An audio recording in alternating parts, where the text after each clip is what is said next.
प्रधानमंत्री डीयू के शताब्दी समापन समारोह में हुए शामिल। कहा, भारतीय विश्वविद्यालयों को मिल रही है वैश्विक मान्यता। कल राष्ट्रीय सिकल सेल एनीमिया उन्मूलन मिशन का करेंगे शुभारंभ। हूल दिवस पर संथाल विद्रोह के अमर बलिदानियों को राज्य भर में दी गई श्रद्धांजलि। मुख्यमंत्री ने भोगनाडीह में कई योजनाओं का किया शिलान्यास और उद्घाटन। परिसंपत्तियों का भी हुआ वितरण। केंद्रीय मंत्री और लोजपा नेता पशुपतिनाथ पारस झारखंड के दौरे पर। गिरिडीह में गिनाई केंद्र सरकार की उपलब्धियां। कहा, प्रधानमंत्री नरेंद्र मोदी के नेतृत्व में देश का हो रहा चहुमुखी विकास। और रांची के खेलगांव में 4 दिवसीय 13वीं झारखंड स्टेट शूटिंग चैंपियनशिप में खिलाड़ी दिखा रहे अपना दमखम। कई पदक विजेता समेत 700 खिलाड़ी मेडल के लिए लगा रहे हैं निशाना।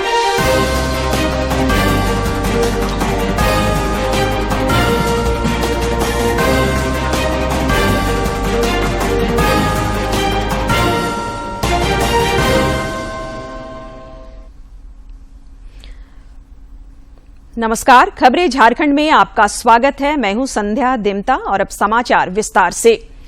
प्रधानमंत्री नरेंद्र मोदी ने आज दिल्ली विश्वविद्यालय के शताब्दी समारोह के समापन कार्यक्रम में भाग लिया। इस दौरान प्रधानमंत्री ने दिल्ली विश्वविद्यालय की सराहना करते हुए कहा कि इसने अपने 100 वर्षों के मूल्यों को जीवित रखा है। उन्होंने कहा कि भारतीय विश्वविद्यालयों को वैश्विक मान्यता मिल रही है।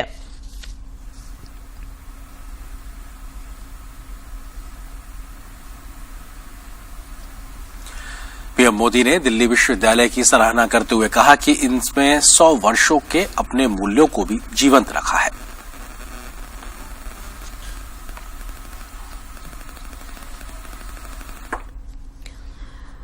इस दौरान प्रधानमंत्री ने नई राष्ट्रीय शिक्षा नीति की सराहना भी की। उन्होंने कहा कि सरकार शिक्षण संस्थाओं की गुणवत्ता को बेहतर बनाने के लिए काम कर रही है। आप सभी के कलेक्टिव एफर्ट से नई राष्ट्रीय शिक्षा नीति तैयार हुई है। अब छात्रों को यह बड़ी सुविधा मिली है कि वो अपनी इच्छा से अपनी पसंद के विषयों का चुनाव कर सकते हैं। शिक्षण संस्थाओं की क्वालिटी बेहतर बनाने के लिए भी हम लगातार काम कर रहे हैं। इन इंस्टीट्यूट्स को कॉम्पिटिटिव बनाने के लिए हम नेशनल इंस्टीट्यूशनल रैंकिंग फ्रेमवर्क लेकर आए हैं। इससे देश भर के इंस्टीट्यूशंस को एक मोटिवेशन मिल रहा है। हमने संस्थाओं की स्वायत्तता को क्वालिटी ऑफ एजुकेशन से भी जोड़ा है। जितना बेहतर संस्थाओं का प्रदर्शन होगा, उतनी ही उन्हें स्वायत्तता मिल रही है। प्रधानमंत्री ने ज्ञान के महत्व पर जोर देते हुए कहा कि जिसके पास ज्ञान है वही सुखी और बलवान है। हमारे यहां कहा जाता है, ज्ञान वानेन सुखवान, ज्ञान वानेव जीवती, ज्ञान वानेव बलवान, तस्मात् ज्ञान मयो भव। अर्थात जिसके पास ज्ञान है वही सुखी है, वही बलवान है। और वास्तव में वही जीता है जिसके पास ज्ञान है। प्रधानमंत्री ने यहां एक प्रदर्शनी का भी अवलोकन किया।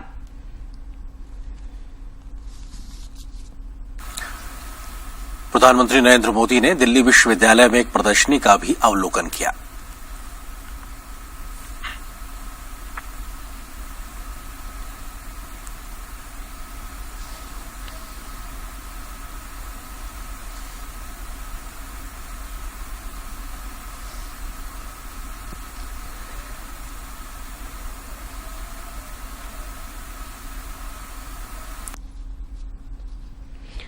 इससे पहले प्रधानमंत्री ने मेट्रो की सवारी कर दिल्ली विश्वविद्यालय तक का सफर तय किया।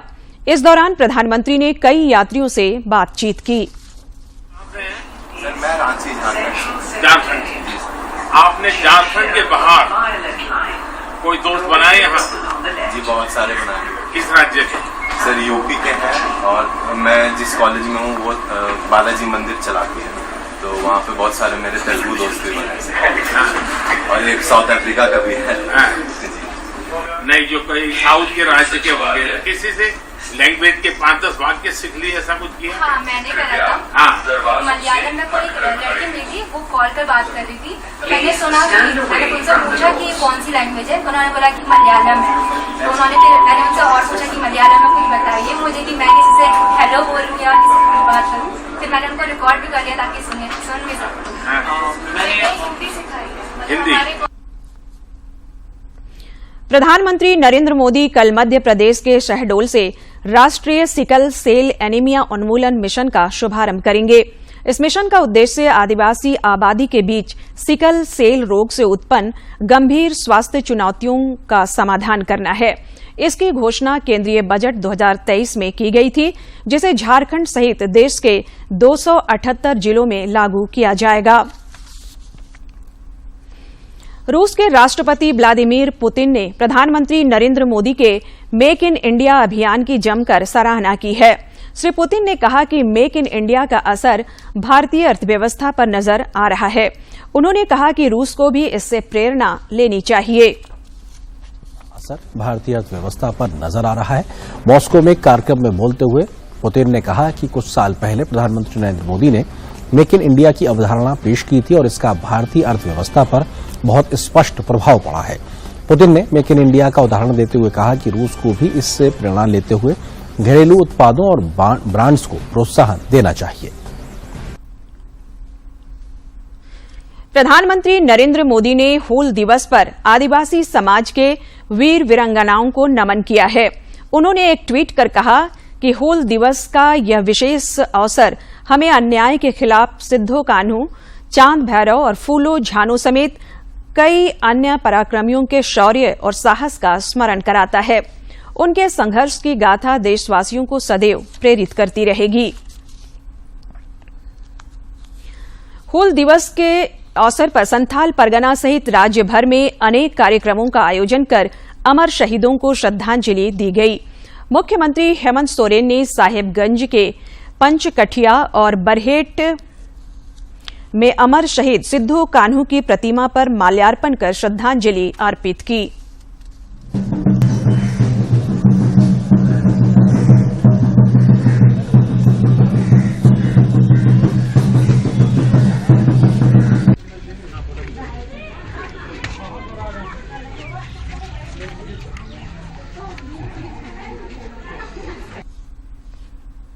इसके बाद मुख्यमंत्री साहेबगंज के भोगनाडीह पहुंचे और शहीद सिद्धो कान्हू के वंशजों से भेंट कर उन्हें सम्मानित किया।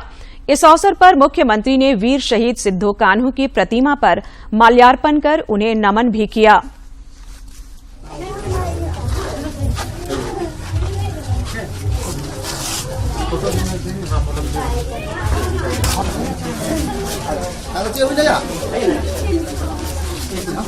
Bang ajam dulu, bang ajam dulu. Nonton dulu, nonton. Kau aja nonton. Acha dulu, double. हाँ सर। दो।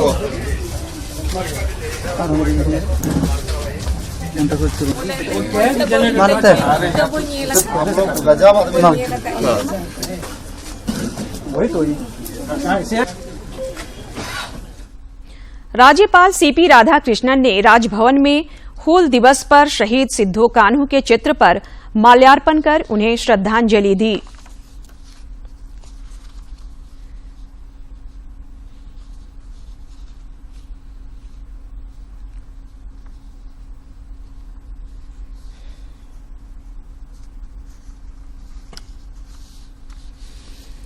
पूर्व मुख्यमंत्री सह भाजपा के राष्ट्रीय उपाध्यक्ष रघुवर दास ने हूल दिवस पर जमशेदपुर के भुइयांडीह में शहीद सिद्धो कान्हू की प्रतिमा पर माल्यार्पण किया।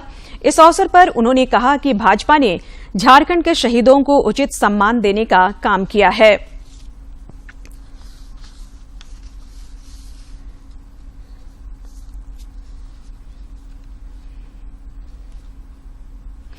राजधानी रांची के मोरहाबादी स्थित सिद्धो कान्हू पार्क में विभिन्न राजनीतिक दलों और संगठनों के लोगों ने हूल दिवस पर शहीद सिद्धो कान्हू की प्रतिमा पर माल्यार्पण किया।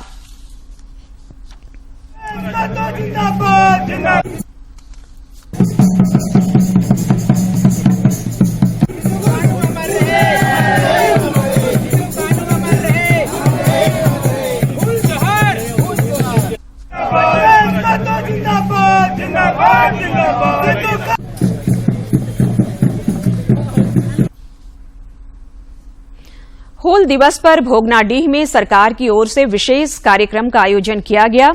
यहीं से मुख्यमंत्री ने साहेबगंज में ऑनलाइन अस्पताल का उद्घाटन किया। इसके बाद उन्होंने लाभुकों के बीच परिसंपत्तियों और नियुक्ति पत्र वितरित किया। इस अवसर पर सांसद विजय हांसदा भी मौजूद थे।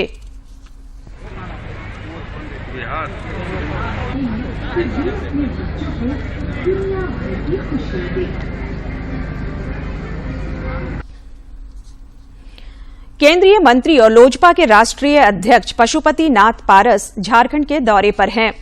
गिरिडीह में पत्रकारों से बातचीत करते हुए श्री पारस ने केंद्र सरकार की उपलब्धियां गिनाई। उन्होंने कहा कि प्रधानमंत्री नरेंद्र मोदी के नेतृत्व में देश का चहुमुखी विकास हो रहा है।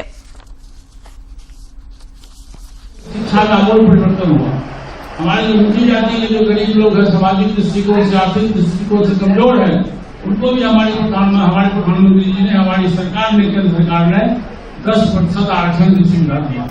तो नीचे तबके से लेके और जहां तक उनका उद्देश्य ये है कि जो गरीब लोग है वो समाज के मुख्य धारा में जुटे, और ये हमारे प्रधानमंत्री जी का सोच है। इसलिए भाजपा विधायक दल के नेता बाबूलाल मरांडी ने आज केंद्र सरकार के 9 वर्ष पूरे होने पर गिरिडीह जिले के धनवार विधानसभा क्षेत्र में जनसंपर्क अभियान चलाया। इस दौरान उन्होंने सरकार की कई उपलब्धियां गिनाई।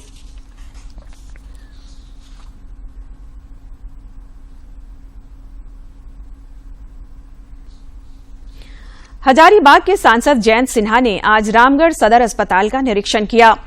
उन्होंने यहां की स्वास्थ्य व्यवस्था को सही बताया और कहा कि रांची से गिरिडीह और कोडरमा के लिए बहुत जल्द इंटरसिटी एक्सप्रेस का परिचालन शुरू किया जाएगा।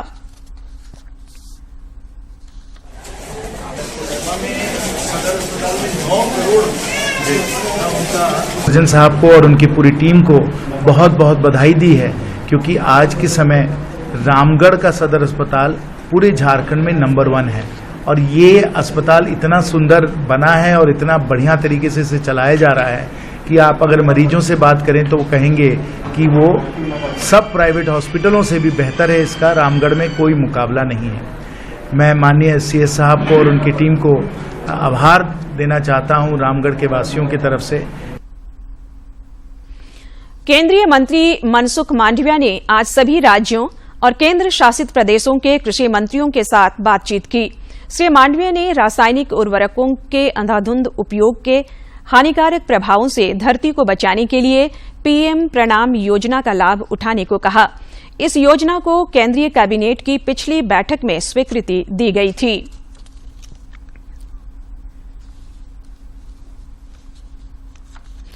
राजधानी रांची के जगन्नाथपुर स्थित योगदा सत्संग विद्यालय के नए भवन का कल उद्घाटन किया जाएगा। मुख्यमंत्री हेमंत सोरेन और केंद्रीय मंत्री भूपेंद्र यादव इस भवन का उद्घाटन करेंगे। योगदा सत्संग सोसाइटी के स्वामी निश्चलानंद गिरी ने बताया कि इस विद्यालय में 4000 विद्यार्थी अध्ययनरत हैं। योगदा सत्संग विद्यालय के नए परिसर और योगदा सत्संग महाविद्यालय के सभागार का लोकार्पण कल जुलाई 1 को माननीय मुख्यमंत्री श्री हेमंत सोरेन और केंद्रीय मंत्री श्री भूपेंद्र यादव द्वारा होगा। रांची के अग्रवाल बंधुओं के हत्यारे लोकेश चौधरी, धर्मेंद्र तिवारी और सुनील सिंह को सिविल कोर्ट ने आजीवन कारावास की सजा सुनाई है। अदालत ने इन तीनों पर 25-25 हजार का जुर्माना भी लगाया है। सिविल कोर्ट के अपर न्यायायुक्त विशाल श्रीवास्तव की अदालत में कल सजा के बिंदु पर सुनवाई हुई थी, जिसमें तीनों दोषियों को वीडियो कॉन्फ्रेंसिंग के जरिए पेश किया गया था। पुलिस द्वारा पेश साक्ष्य और गवाहों के बयान के आधार पर कोर्ट ने तीनों को 26 जून को दोषी करार दिया था।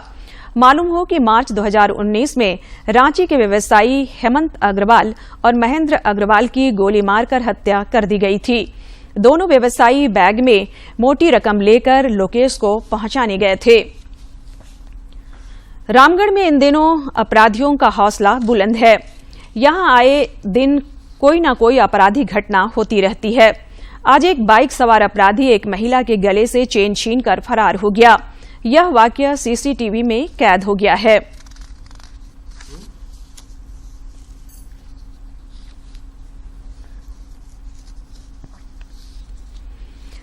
चतरा पुलिस ने भारी मात्रा में अफीम, डोडा और गांजा बरामद किया है।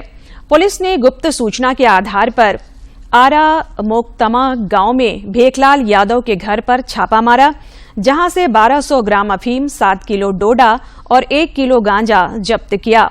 हालांकि पुलिस को आते देख तस्कर फरार हो गया, जिसकी गिरफ्तारी के लिए पुलिस छापेमारी कर रही है। इधर चतरा पुलिस ने भारी मात्रा में अवैध अंग्रेजी शराब भी जब्त किया है। साथ ही 2 तस्करों को गिरफ्तार भी किया है। एसडीपीओ अविनाश कुमार के नेतृत्व में गठित छापेमारी दल ने सदर थाना के कामात गांव के पास बोलेरो गाड़ी की तलाशी की, जिसमें अवैध अंग्रेजी शराब बरामद किया। और अब कुछ खबर राज्य के विभिन्न जिलों से।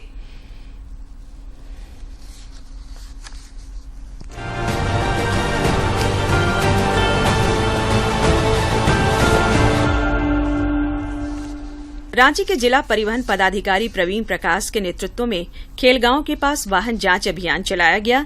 इस दौरान 137 वाहनों की जांच की गई। जिला परिवहन पदाधिकारी ने बताया कि 19 वाहनों के कागजात सही नहीं थे, जिनसे 1,26,750 रुपये जुर्माना वसूला गया। चतरा पुलिस ने एक नाबालिग युवती सहित दोहरे अपहरण कांड का खुलासा किया है। पुलिस का कहना है कि नाबालिग युवती और युवक का अपहरण नहीं हुआ था, बल्कि दोनों प्रेम प्रसंग में फरार हो गए थे। सिमरिया के सीडीपीओ अशोक रविदास ने बताया कि यह मामला पत्थलगड्डा थाना क्षेत्र के नोन गांव की है। लड़की के पिता ने गांव के ही युवक के खिलाफ अपहरण का मामला दर्ज कराया था। आजादी के अमृत महोत्सव पर आईएमए रांची में बिजली उत्सव मनाया गया। इस मौके पर सांसद संजय सेठ ने प्रधानमंत्री नरेंद्र मोदी के नेतृत्व में शुरू की गई सहज बिजली योजना को ऐतिहासिक बताया। उन्होंने कहा कि दीनदयाल उपाध्याय ग्राम ज्योति योजना के तहत देश के हर कोने में बिजली पहुंच गई है। जमशेदपुर के खड़ंगा झार में शिव पथ के निकट ट्यूशन जा रही एक नाबालिग बच्ची का अपहरण करने का प्रयास किया गया। बताया जाता है कि युवक ने बच्ची के साथ अश्लील हरकत भी की। आरोपी युवक की पहचान टेल्को के बारीनगर निवासी अज्जू के रूप में की गई है। बच्ची के पिताजी ने टेल्को थाना में इसकी लिखित शिकायत की है। पलामू जिले के पांकी से एक शर्मसार करने वाली तस्वीर सामने आई है। यह तस्वीर चिकित्सा व्यवस्था की पोल खोल रही है। एक पति सिस्टम से हारकर अपनी पत्नी के शव को ठेले पर लादकर अपने घर ले जाने को विवश है। यह मामला पलामू जिले के पांकी सीएचसी का है। यह तस्वीर सोशल मीडिया में तेजी से वायरल हो रहा है। राजनीतिक दलों के नेता ने इस पर सवाल उठाया है। राज्य के कोयला खनन क्षेत्रों में विधि व्यवस्था की समस्या बढ़ गई है। पुलिस मुख्यालय की रिपोर्ट के अनुसार हजारीबाग के एनटीपीसी के खनन क्षेत्र के अलावा गोड्डा, पाकुड़ और चतरा जिले के कोयला खनन क्षेत्रों में हाल के दिनों में आपराधिक घटनाएं बढ़ी हैं। रेलवे साइडिंग और कोल परियोजना से जुड़े व्यवसायी अपराधियों और उग्रवादियों के निशाने पर हैं। पूर्वी सिंहभूम जिले के चाकुलिया प्रखंड के माकड़ी गांव में जंगली हाथी ने दुबाई सोरेन को पटककर मार डाला। दुबाई सोरेन घर से शौच के लिए निकला था। इसी दौरान एक जंगली हाथी ने उस पर हमला कर दिया। इस घटना से ग्रामीण भयभीत हैं। रांची के तुपुदाना ओपी क्षेत्र में डकैती की एक वारदात में शामिल 6 बदमाशों को धर दबोचा गया। गिरफ्तार बदमाशों की निशानदेही पर घटना में इस्तेमाल 2 अपाची बाइक, 2 मोबाइल, 1 देसी कार्बाइन, 1 देसी पिस्टल एवं 2 जिंदा गोलियां बरामद की गई है। यह जानकारी ओपी पुलिस ने दी। में आयोजित 32वीं सीनियर नेशनल प्रतियोगिता के तीसरे दिन झारखंड की तावलू खिलाड़ी तनुश्री कांस्य पदक पर कब्जा जमाया। इसके पूर्व सब जूनियर और जूनियर वर्ग में खेलकर राज्य के लिए पदक जीतने वाली तनुश्री की यह पहली सीनियर प्रतियोगिता है।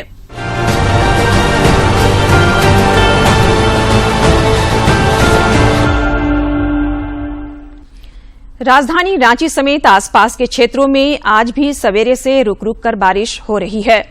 मौसम विभाग के अनुसार मौसम पूरी तरह से ड्राई नहीं रहेगा, बल्कि बीच बीच में कुछ जिलों में हल्की बारिश होती रहेगी। आकाश में हल्के बादल छाए रहेंगे।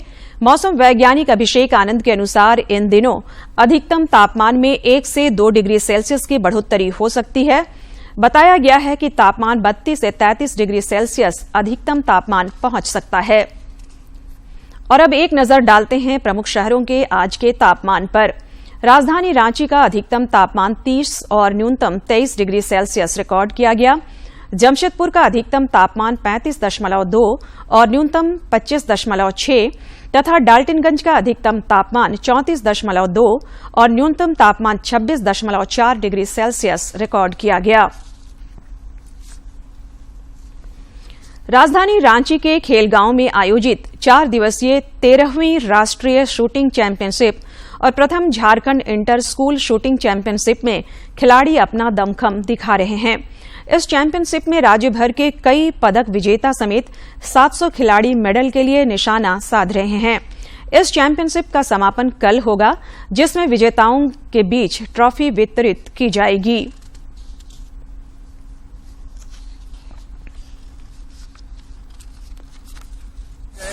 और आगे नेशनल और इंटरनेशनल के लिए यहाँ से सिलेक्शन करके वहाँ लाचार मार्च डाले तो लोग वहाँ जाते हैं।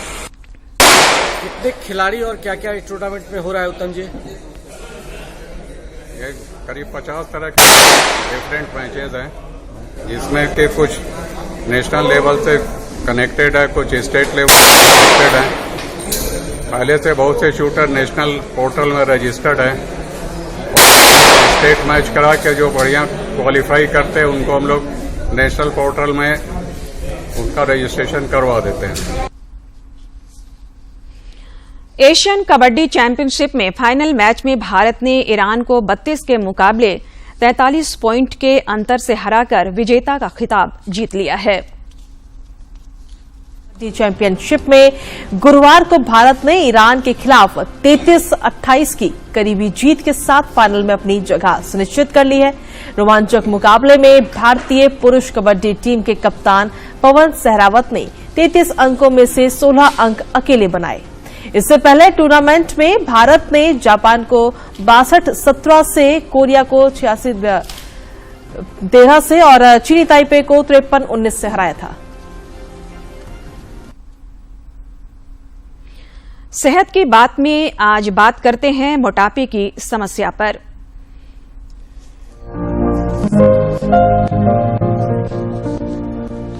अत्यधिक मोटापा यानी बॉडी मास इंडेक्स BMI का 40 से अधिक होना कई बीमारियों के खतरे को बढ़ाता है।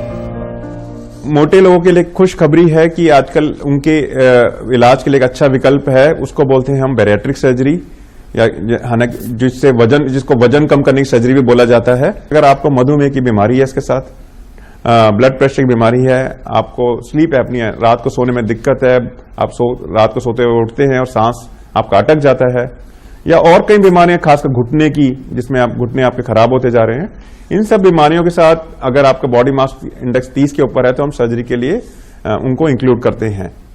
इसके अलावा अगर बॉडी मास इंडेक्स आपका 35 के ऊपर है और कोई बीमारी नहीं भी है, फिर भी ये मरीज वजन कम करने के लिए हम लोग इस बैरिएट्रिक सर्जरी के लिए कंसिडर करते हैं। बैरिएट्रिक सर्जरी अत्यधिक मोटे लोगों के वजन को कम करने का प्रभावशाली विकल्प है। सर्जरी के बाद जीवन शैली में बदलाव करना भी जरूरी होता है। बैरिएट्रिक सर्जरी में हम कोई चर्बी का ऑपरेशन नहीं करते हैं, इसमें कोई चर्बी नहीं निकाली जाती है, कोई प्लास्टिक सर्जरी नहीं की जाती है। इसमें हम दूरबीन के द्वारा पेट में छोटे छोटे कट्स करके अंदर पेट का साइज छोटा करते हैं। आपका जो आमाशय है जिसके अंदर खाना जाता है, वो एक पेट की थैली है, वो करीब 1 लीटर के ऊपर इसकी कैपेसिटी होती है, उसको हम बैरिएट्रिक सर्जरी के द्वारा छोटा कर देते हैं और उसकी कैपेसिटी करीब 100 से 150 ml रह जाती है। और जो बाकी हम पेट बाहर निकाल देते हैं, उसमें भूख लगने के हार्मोन्स बनते हैं, उस भूख लगने के हार्मोन निकलने से भी भूख कम लगती है। तो एक तो आप भूख कम लगती है, आप खाना कम खाते हैं और आपका पेट जल्दी भर जाता है क्योंकि उसका कैपेसिटी कम हो गई है। इन दोनों कारणों के कारण आपका वजन कम होना शुरू होता है। यदि आपका वजन बहुत अधिक है और वजन कम करने के सभी तरीके बेअसर हो गए हैं, तो वजन कम करने की सर्जरी आपके लिए उपयोगी हो सकती है। किरण भारद्वाज, DD न्यूज। और अब एक नजर डालते हैं आज के इतिहास पर।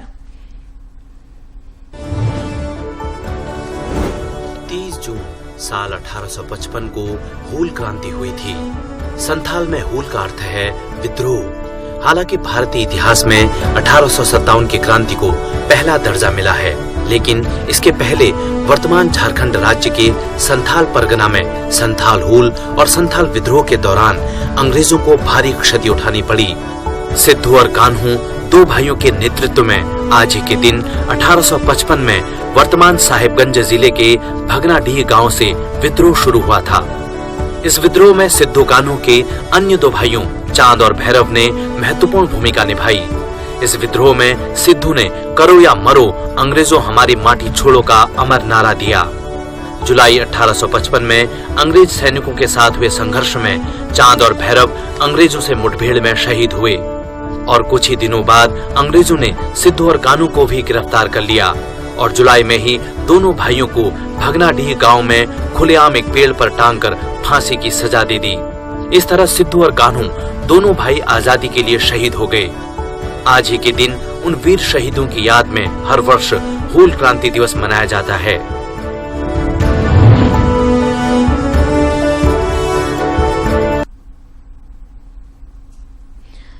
जमशेदपुर स्थित स्वर्णरेखा नदी का पानी विषैला हो गया, जिससे मछलियां मरने लगी।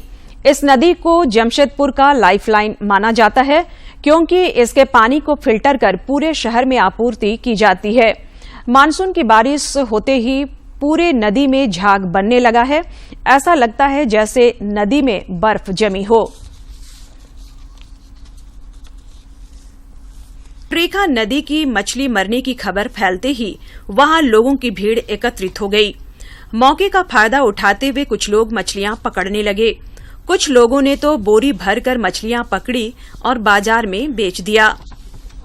हमारे नदी में झाग अचानक आने लगा और नदी से मच्छी ऊपर आने लगा, जो अचानक बहुत लोग पकड़ के भी लेके आ रहे हैं। ऐसा प्रतीत हो रहा है कि कोई केमिकल या कुछ के द्वारा नदी में पूरा झाग आ रहा है। कांग्रेस के दुर्गा सिंह ने कहा कि इस समस्या का जल्द समाधान नहीं निकाला गया तो इसका सीधा असर जनजीवन पर पड़ेगा। नदी किनारे रहने वाले लोग मच्छरों के प्रकोप और दुर्गंध से परेशान हैं। नदी के घाट पे खड़े हैं और आप जैसा कि नजारा पीछे देख रहे हैं, न जाने कौन सा केमिकल या कौन सा जहर इसमें मिक्स किया गया है कि ये पूरा नदी फेन से भर गया और मछलियां जो है। भाजपा कार्यकर्ता नीरज सिंह ने कहा कि इस समस्या के निदान के लिए जल्द उपायुक्त को ज्ञापन सौंपा जाएगा। आज के डेट में नदी अब नाला बन गया है, इतना गंदगी और ये सब चीज देख के डर लग। इस नदी की खूबसूरती कभी देखते बनती थी। और अब अंत में मुख्य समाचार एक बार फिर। प्रधानमंत्री डीयू के शताब्दी समापन समारोह में हुए शामिल, कहा भारतीय विश्वविद्यालयों को मिल रही है वैश्विक मान्यता। कल राष्ट्रीय सिकल सेल एनीमिया उन्मूलन मिशन का करेंगे शुभारंभ। हूल दिवस पर संथाल विद्रोह के अमर बलिदानियों को राज्य भर में दी गई श्रद्धांजलि। मुख्यमंत्री ने भोगनाडीह में कई योजनाओं का किया शिलान्यास और उद्घाटन। परिसंपत्तियों का भी हुआ वितरण। केंद्रीय मंत्री और लोजपा नेता पशुपति नाथ पारस झारखंड के दौरे पर, गिरिडीह में गिनाई केंद्र सरकार की उपलब्धियां। कहा प्रधानमंत्री नरेंद्र मोदी के नेतृत्व में देश का हो रहा चहुमुखी विकास।